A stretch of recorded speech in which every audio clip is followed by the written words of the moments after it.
सबसे पहला रिएक्शन अमित तिवारी आप ही से, किस तरीके की तैयारी है सत्ता पक्ष की, क्योंकि आज विपक्ष अविश्वास प्रस्ताव सदन में लाने वाला है जिसका जवाब ठीक 2 दिन बाद प्रधानमंत्री को देना होगा। देखिए पूर्णिमा जी, अविश्वास प्रस्ताव बस नाम भर का है। हमें पूरा विश्वास है कि इसको धराशायी कर दिया जाएगा। और जिस तरीके से सारी की सारी जो पार्टियां, जो घोटाले वाली पार्टियां हैं, इंडी अलायंस जो इनका बना है, ये सारी की सारी पार्टियां अपने अपने घोटालों को छुपाने के लिए ये अविश्वास प्रस्ताव लेकर आई हैं। तो जनता देख रही है और वो समझ रही है कि अविश्वास प्रस्ताव में कुछ है नहीं और ये बस ढकोसला है। आप देखिए, कल ही हम बिजली के फर्जीवाड़े की बात कर रहे थे। क्या नहीं है अविश्वास प्रस्ताव में? नंबर गेम तो आपके पक्ष में है, ये तो कांग्रेस भी जानती है। तो कांग्रेस के पीछे की रणनीति क्या है इस अविश्वास प्रस्ताव को लाने की, ये मुझे आपको बताने की जरूरत तो है नहीं। बहुत अच्छा किया ये अविश्वास प्रस्ताव लाकर। पूर्णिमा जी, मैं आपको बता दूं, आज डिटेल में चर्चा होगी और डिटेल में जब चर्चा होगी तो क्या हो रहा है बंगाल में, बिहार में क्या हो रहा है, महिलाओं की उत्पीड़न की कैसी कैसी घटना राजस्थान में और छत्तीसगढ़ में हो रही है, सब निकलकर सामने आएगा। और जब ये पटल के सामने आएगा तो ये ऑन रिकॉर्ड जाएगा और विपक्ष का जो चेहरा है इंडी अलायंस, वो निकलकर जनता के सामने आएगा। ये तो बहुत ही अच्छी बात है। मणिपुर पर भी चर्चा होगी ना अमित जी?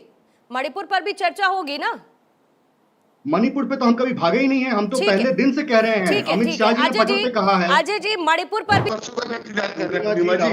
हम तो परसों का भी इंतजार, सदन में बोलने ही परसों का भी इंतजार कर रहे हैं। मैं आपके मुद्दे नहीं बोला, आपके मुद्दे नहीं बोला। हमें तो परसों का इंतजार है। 2 मिनट के लिए अमित जी को और अजय जी को स्क्रीन पर ले आते हैं, क्योंकि पक्ष और विपक्ष की बात हो रही है और अविश्वास प्रस्ताव विपक्ष ही पेश करने वाला है। होगी तो नरेंद्र मोदी यानी कि प्रधानमंत्री इसको लेकर जवाब देंगे।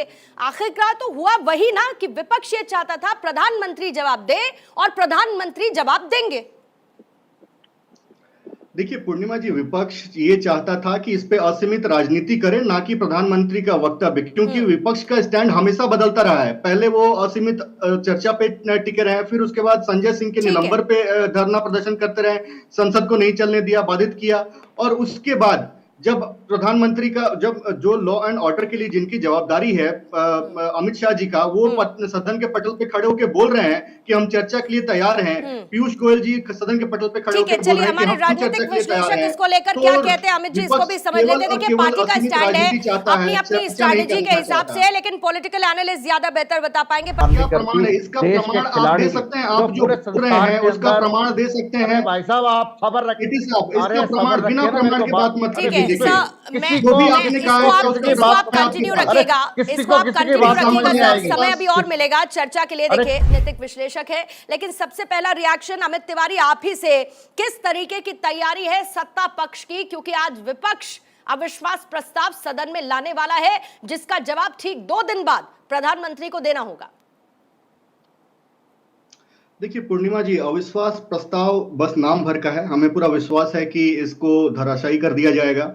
और जिस तरीके से सारी की सारी जो पार्टियां, जो घोटाले वाली पार्टियां हैं, इंडी अलायंस जो इनका बना है, ये सारी की सारी पार्टियां अपने अपने घोटालों को छुपाने के लिए ये अविश्वास प्रस्ताव लेकर आई हैं। तो जनता देख रही है और वो समझ रही है कि अविश्वास प्रस्ताव में कुछ है नहीं और ये बस ढकोसला है। आप देखिए, कल ही हम बिजली के फर्जीवाड़े की बात कर रहे थे। क्या नहीं है अविश्वास प्रस्ताव में? नंबर गेम तो आपके पक्ष में है, ये तो कांग्रेस भी जानती है।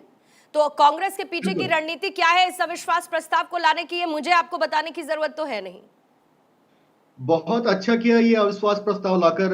पूर्णिमा जी, मैं आपको बता दूं, आज डिटेल में चर्चा होगी और डिटेल में जब चर्चा होगी तो क्या हो रहा है बंगाल में, बिहार में क्या हो रहा है, महिलाओं की उत्पीड़न की कैसी कैसी घटना राजस्थान में और छत्तीसगढ़ में हो रही है, सब निकलकर सामने आएगा।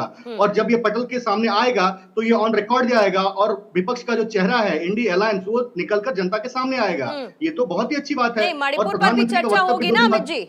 मणिपुर पर भी चर्चा होगी ना? मणिपुर पे तो हम कभी भागे ही नहीं है। हम तो पहले दिन से कह रहे हैं। अमित शाह जी ने पटल पे कहा है। अजय जी, मणिपुर पर भी चर्चा होगी, छत्तीसगढ़ पर भी चर्चा होगी, उन तमाम राज्यों में, चाहे वो बिहार हो, वहां पर भी चर्चा होगी।